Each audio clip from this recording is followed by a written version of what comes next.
Chair and members. Thank you so much for inviting me to speak to you today. I have three main points I want to just cover very quickly. I know some of them have been touched on by previous speakers, so I don't want to belabor them too much. The first one is really about the project's funding situation. So as you know, and as you've heard from some of the other panelists, the project does face a significant funding gap. So right now the authority is estimating it will have approximately the amount to do the Merced to Bakersfield line, but we're about probably, by their estimates, about 60 billion short from the full phase one. So as there was reference that maybe there could be tapping into some additional funds, but at this point it's unclear where those would come from.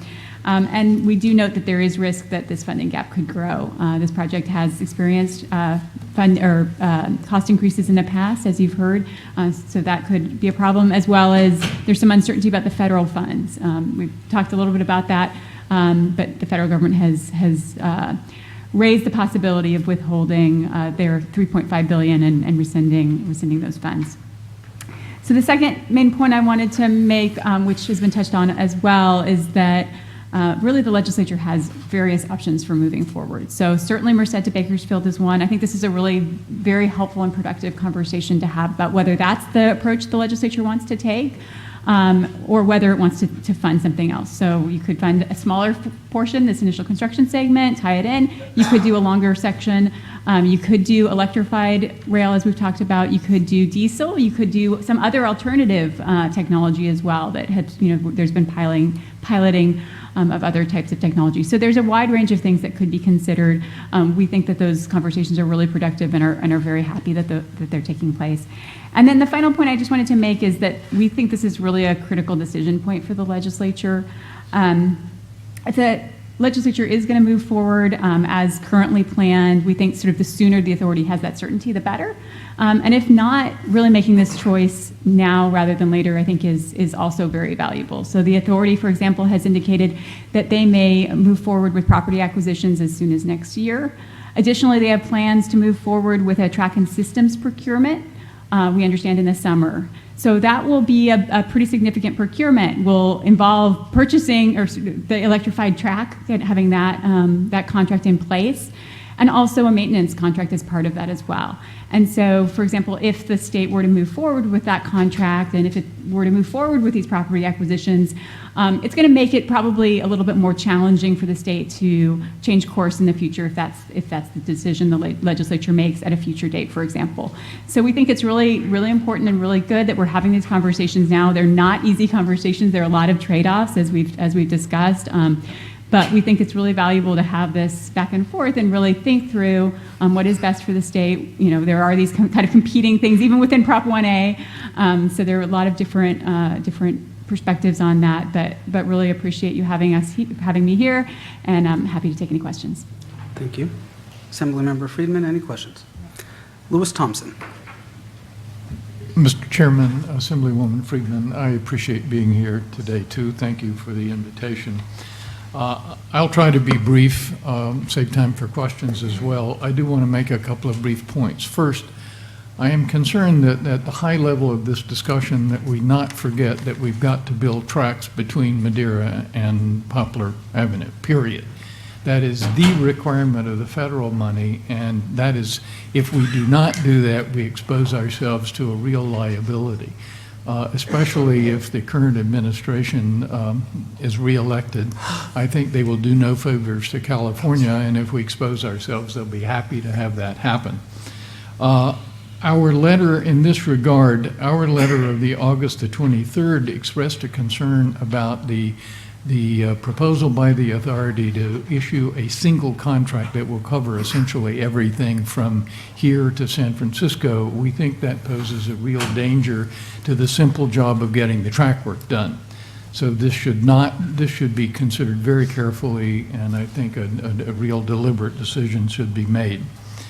In our past letters and in testimony, we've stressed to the legislature that you have options. There's not just one choice on the table, there are options.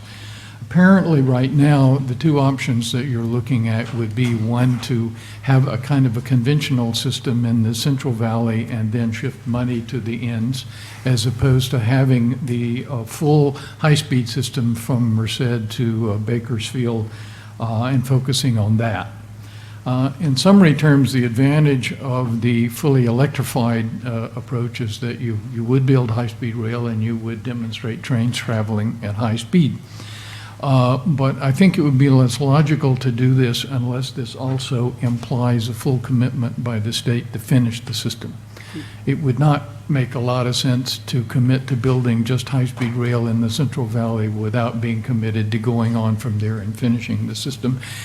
And I would add, there is no funding in place to do that. And this has been a repeated problem of the project, and it is one which really shouldn't be swept under the rug. The legislature needs to confront this issue of, if you really are going to build a system, then the options for financing the system should be explored and identified if you can. The advantage of the other approach is that it would provide improved service in the Central Valley over what you have now, but at the same time generate large benefits to the passengers on Metrolink and Caltrain in the near term. There was always this question of whether you should start at the ends and build toward the middle, or start in the middle and build toward the ends. And that is still the option that's before us. I think there is no question but what spending money on the ends generates more immediate benefits than spending money in the middle.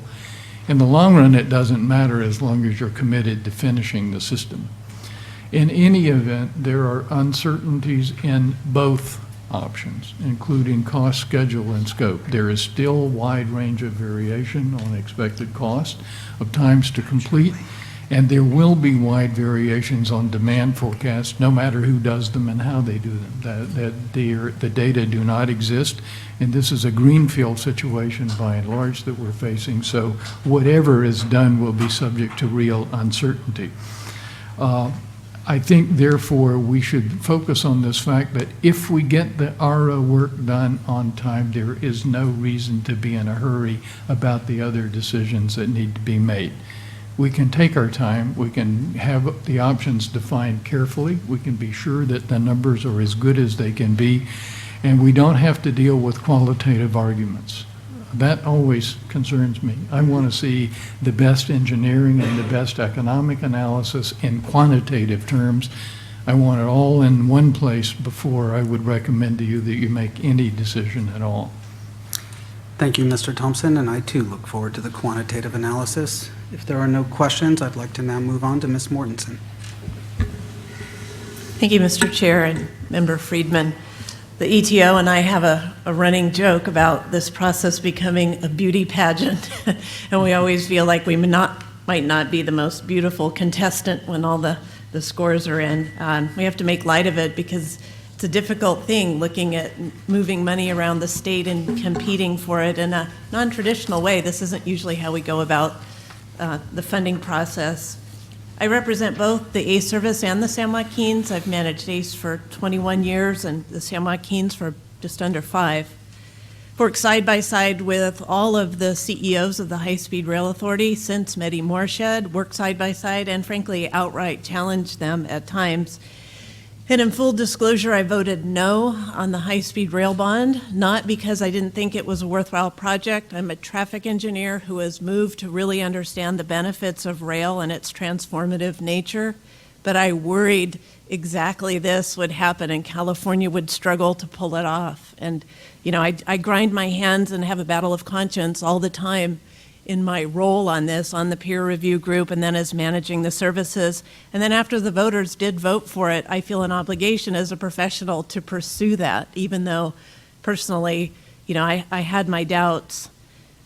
This is a watershed project, and it will mean a lot around the state, and it needs to get built everywhere it was planned. However, I've not always gotten how the authority is getting there, and so I do struggle with some of the other players on the panel. I just don't think the largest project of our time should be such a roller coaster ride.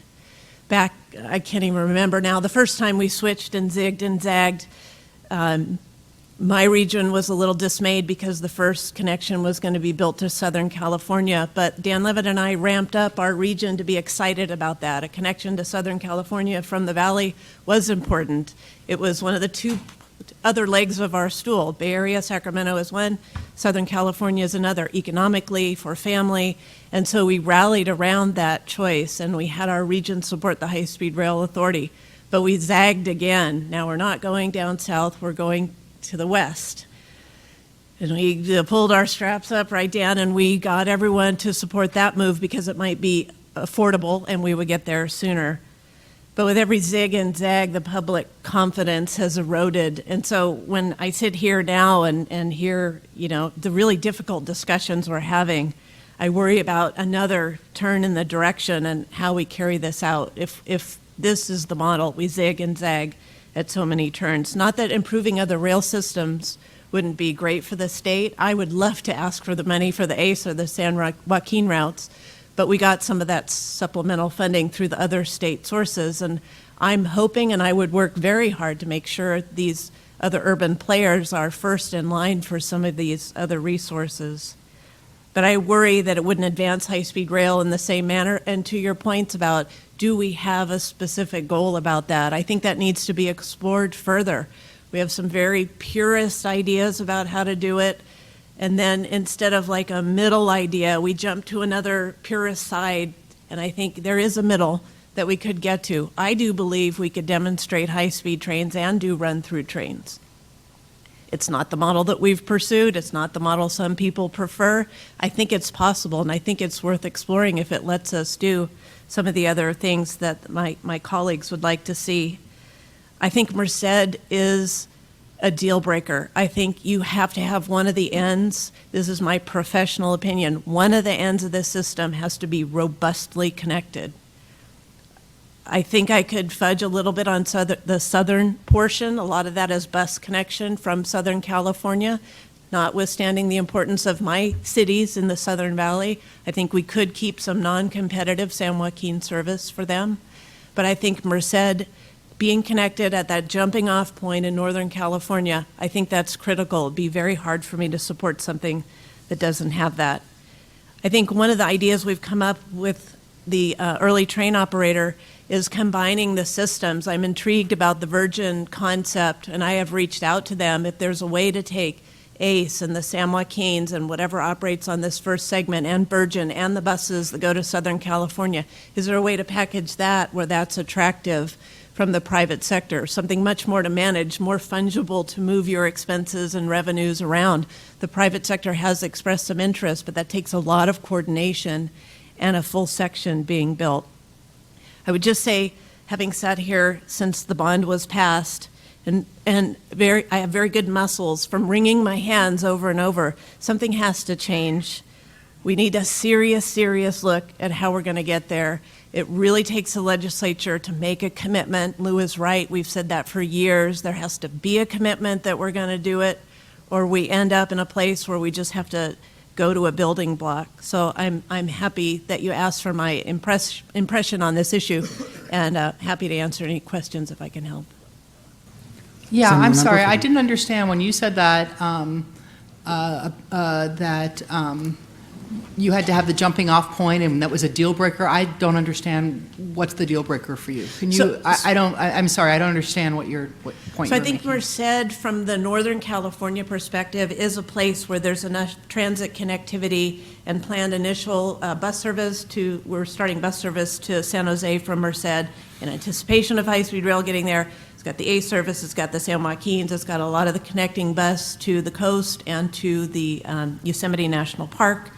If the jumping off point is Merced from this first piece instead, and we're limited to that northern end, I believe then you have two endpoints of the service. Granted, you would have run-through trains, but your two portions of that higher speed are both in less than metropolitan areas with connections. So I'm sorry. I understand that Merced's important, but what are you suggesting in terms of the trains?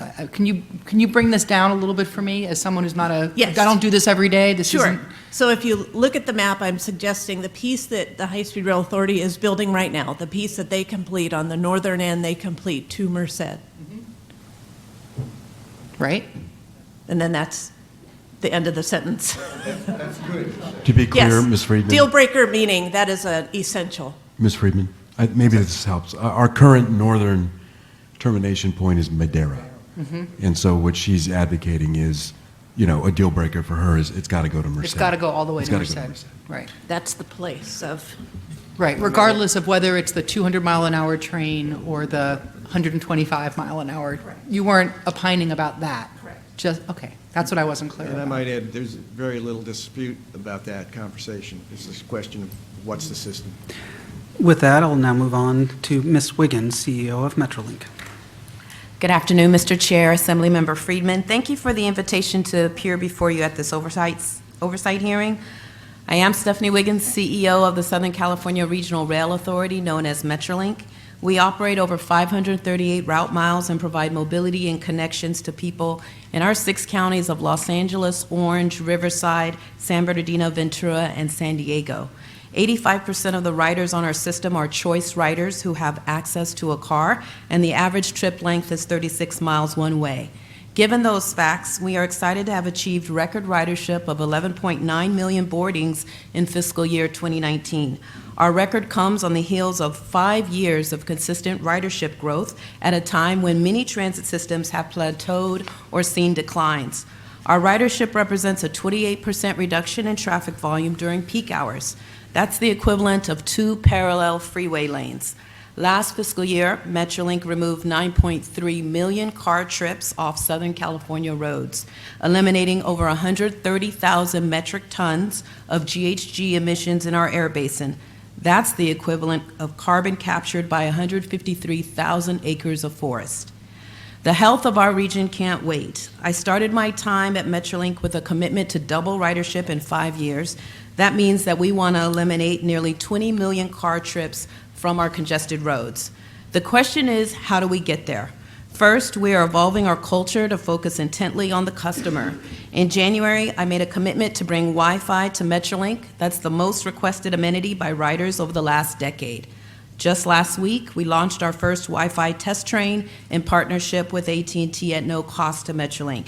These are the types of innovative partnerships we are cultivating to evolve the way we do business with the customer at the top of our minds. Second, we've started a Metrolink Cares program to better highlight the environmental and social impact of our service through community-focused partnerships with organizations that have not traditionally been a part of the transit conversation, such as the American Heart Association. They recognize what we all know, which is that people have overall better health and improved quality of life when they walk more, and people walk significantly more when they take the train. Third, we are investing in our SCORE program. This capital program is meant to transform the Metrolink system by the 2028 Olympic and Paralympic Games. Through these investments, we evolve from a system mostly focused on commute hours in the peak commute direction to one where commuters and leisure travelers can rely on us having trains operating throughout the day. And additionally, these improvements benefit our rail partners like the state-supported LoSAN service and our Class 1 freight operators who help fuel the economic engine of California. And thanks to a Transit and Intercity Capital Rail Program grant from CalSTA, we're off to a great start. But as we all know, more is needed. Finally, I want to highlight Metrolink's ability to be a game changer for air quality conformance in the Southern California air basin. Our near-term future is a zero emissions future. There's been a lot of discussion about electrifying corridors in Southern California. And while high-speed rail may need overhead catenary infrastructure, Metrolink does not. Instead, Metrolink needs zero-emissions equipment that is flexible and scalable to allow for use beyond the Burbank to Anaheim corridor and throughout our system to multiply the benefits of the investment. To advance this future, we have released an RFP to study retrofitting legacy diesel locomotives with one of the quickly evolving technologies. Also, we are working with our member agencies, air resource agencies, and public and private partners to accelerate evaluation and deployment of zero-emission technology. This will modernize our fleet and facilities in the short and long term for the benefit of current and future generations. All of these initiatives will accelerate Metrolink's transformation to a premier service that connects Southern California. So when the California High-Speed Rail Authority asked us to share information about investments that could help their long-term goals related to network integration and early infrastructure delivery, we looked at the Burbank to Anaheim corridor and its identification in their 2018 business plan as part of the Phase 1 system. Metrolink and its member agencies are already investing $1.8 billion in the corridor through our capital program. And the Burbank to Anaheim corridor currently has 130 train movements each weekday, including freight and passenger trains. So let me be clear, Metrolink has not asked about reprogramming or moving any funds. We simply responded to the High-Speed Rail Authority's request to identify the investment needs and benefits in Southern California. Any new funding we can secure from the state allows us to immediately leverage federal programs like FTA's core capacity, potentially doubling any new state investment. The response we provided to the authority outlines the benefits and associated projects in 2 phases, 2024 and 2028, assuming they are fully funded. Our vision for improved service frequencies and significant travel time savings in that corridor represent a compelling opportunity to attract new passengers and reduce GHG emissions. Currently, Metrolink has over 1.8 million annual boardings along the Burbank to Anaheim corridor. Over time, these investments will reduce the passenger travel times by 22%, while traffic congestion in the region continues to grow. Giving people back their time is priceless, as anyone who navigates Southern California traffic knows. In closing, we appreciate your consideration as you review the best ways to add value to the rail transportation network in California. Investment in Metrolink is an investment in our shared priorities of congestion relief, improved air quality, and safe, reliable mobility solutions. These priorities are further articulated by the state in SB 743 and the governor's recent executive order. Reducing VMT and reducing GHG emissions is what investing in more rail in California will mean. I firmly believe that more funding is needed for all regions in the state. Thank you for inviting me to be here today. I welcome any questions you may have. Thank you, Ms. Wiggins. I may see if Assemblymember Friedman has any questions.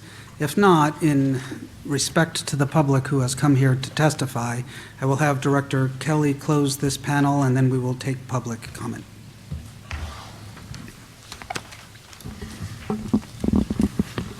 Mr. Chairman, I think I'd just sort of wrap up our perspective by, noting where we sit. It makes us a little bit unique versus everybody else, and that is that California High-Speed Rail Authority has strict federal requirements that we have to meet in terms of what we do next and the work that we have to get done in the next couple of years. We are committed to meeting that requirement. So that means completing all of our environmental work statewide and getting our 119 miles constructed in the valley plus track in the valley, and that is our first priority. The question is, what do you do with available funding to us after that? And the available funding to us after that, we would propose that we do the link to Merced, that we have a urban link at the south end as well in Bakersfield, and that we get that run going. One of the other thing that makes us unique versus Metrolink or BART or Caltrain or LA Metro or any of these other services is we do not have access to funding outside of the funding that's dedicated to us in the bond bill. We got zero out of SB1, and where those funding pots grow, we have cap and trade. We've got a percentage of cap and trade that we have, but aside from those pots, we don't have access to other funding pots. And so the program like the TIRCP program that's available to other transit entities is made up of 2 major funding pots. Cap and trade dollars go into the TIRCP program aside from what comes to us, and SB1 bolstered that program, and we don't see any of that. So the issue is, again, I have no dispute with the improvements that Metrolink wants to make. I think they're great. They did provide a response to us at a cost of about $9.8 billion for a series of capital projects that over the next 10 years, if you diverted every dime we had just to LA, that'd be about half of that amount. And so, rather than go down that road, again, I would hope that we can find a way going forward to have us use the revenues that are available for us to build the system that we are required to build and mandated to build with the voters, and find ways to expand other resources to both extend our system and invest in shared corridors where we can. I want to emphasize that we are doing a lot of work together in these corridors. For example, I said earlier, all of the environmental work that is going on now in the corridor between Burbank and Anaheim to add 2 electrified passenger tracks to the current freight line down there is work that doesn't just benefit high-speed rail. It'll benefit high-speed rail, it'll benefit Metrolink, it'll benefit Losan, and the same is true in the Bay Area. To the extent we can electrify the Caltrain system all the way to Gilroy, and we can make other investments in station enhancements there, the Diridon station, for example, much like the LA Union station in Southern California, is proposed to be a mammoth station that serves all kinds of providers, not just us.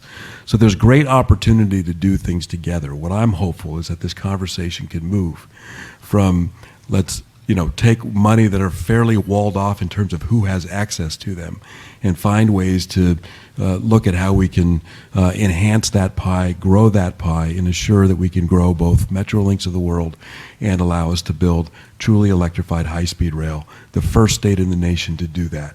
And our vision is to get that done. So thank you, Mr. Chairman. With that, I know this is an Assembly transportation hearing, but to reflect my colleague, ex officio member on the High Speed Rail Authority Board, Senator Bell, he has talked about how we grow that pie, and whether or not there needs to be expansions is an important part of the conversation so that we can ensure that all sections of high-speed rail are built. With that, I'd like to allow the public to come forward and make their